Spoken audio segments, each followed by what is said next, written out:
Olá! Hoje eu vim falar com vocês sobre os 3 principais erros na aplicação da toxina botulínica. Meu nome é Adriana Bessa e hoje a gente vai falar sobre um assunto muito importante. Fiquem ligados na dica.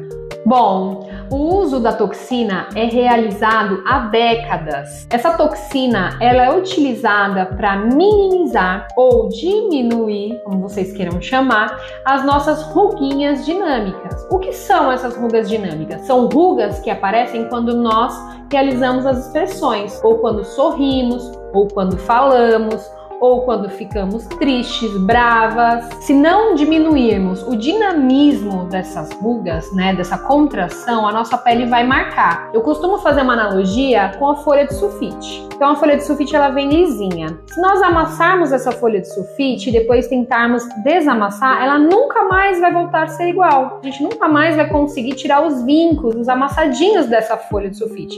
E a nossa pele é igual. A gente vai ter muito trabalho se a gente conseguir fazer aquela ruguinha de expressão mais profunda para acabar tratando. A gente vai precisar fazer outros tratamentos. Então, a toxina botulínica, ela serve também de uma forma preventiva. Bom, então vamos falar sobre os 3 principais erros na aplicação da toxina botulínica. O principal erro, que ao meu ver é um erro mais crucial aí em relação ao efeito, e o objetivo da toxina botulínica é analisarmos o tipo de ruga. Se é uma ruga um pouquinho mais superficial, que é aquela que quando a gente estica a pele, a gente não mais visualiza a ruga, ou se ela é uma ruga mais profunda, que quando a gente estica a pele, a gente consegue identificar e consegue ver a ruga ainda. Ou também se nós temos rugas dinâmicas naquela região, ou se essas rugas são rugas estáticas, e mesmo sem realizarmos qualquer expressão, elas continuam lá marcando o nosso rosto. Então, quando nós temos essas ruguinhas mais profundas e essas rugas que mesmo sem expressão, elas continuam marcando o rosto, a pele, essas rugas não são indicação, só para a toxina botulínica. A gente precisa entrar com outros tratamentos, para que a gente consiga melhorar o padrão dessa ruga. Aí sim a toxina botulínica vai ter um melhor resultado. Um outro erro é sobre a diluição ou a reconstituição da toxina botulínica. Muitos profissionais pecam nessa hora, A forma mais utilizada na reconstituição da toxina botulínica é no volume de 1:2, A toxina botulínica ela é reconstituída com soro fisiológico estéreo, tá bom?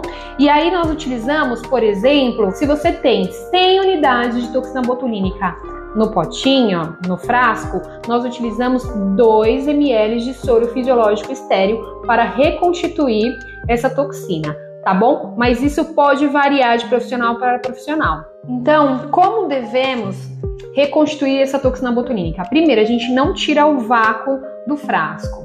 A nossa agulha, ela pode ser colocada em direção à parede do frasco. E aí ela vai sofrer uma pressão. Nós temos que segurar essa pressão. E esse soro, ele é gotejado na parede do frasco, não em direção ao produto da toxina botulínica, tá bom? Pra gente não quebrar as partículas dessa toxina botulínica até o final. Ao terminar a aplicação do soro dentro do frasco, a gente retira a nossa seringa e nós vamos movimentar devagar, fazer movimentos circulares devagar com essa toxina botulínica. Eu gosto de virar um pouquinho bem devagarzinho para que se o pozinho estiver lá na tampinha do frasco, a gente consiga pegar. E depois nós vamos deixar descansar alguns minutinhos para que a gente possa aplicar essa toxina botulínica. Outro erro que acontece bastante é o erro da avaliação do paciente, da avaliação do músculo do paciente,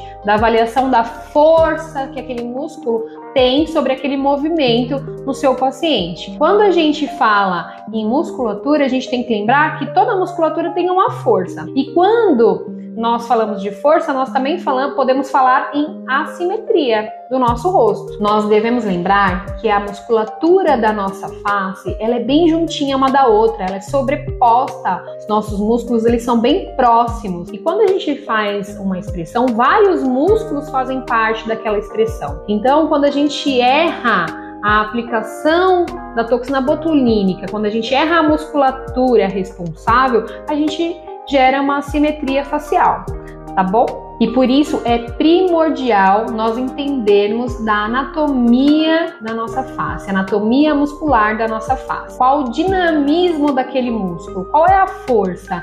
É importante a gente olhar para o nosso paciente e observar a força daquela musculatura, até para que a gente consiga determinar e planejar quantas unidades de toxina botulínica a gente vai aplicar naquele músculo. Um músculo mais fraco, menos toxina botulínica. Um músculo mais forte, mais unidades de toxina botulínica. É isso, pessoal. Por isso que entendermos sobre todos esses pontos que eu acabei de falar é tão importante para a aplicação de toxina botulínica. Não é tão simples assim. A gente pode melhorar a autoestima, aumentar a autoestima de um paciente, assim como a gente pode diminuir a autoestima de um paciente se a gente causar uma assimetria facial nesse paciente. É muito triste. Mas eu espero ter ajudado vocês mais uma vez. Um beijo grande e até mais!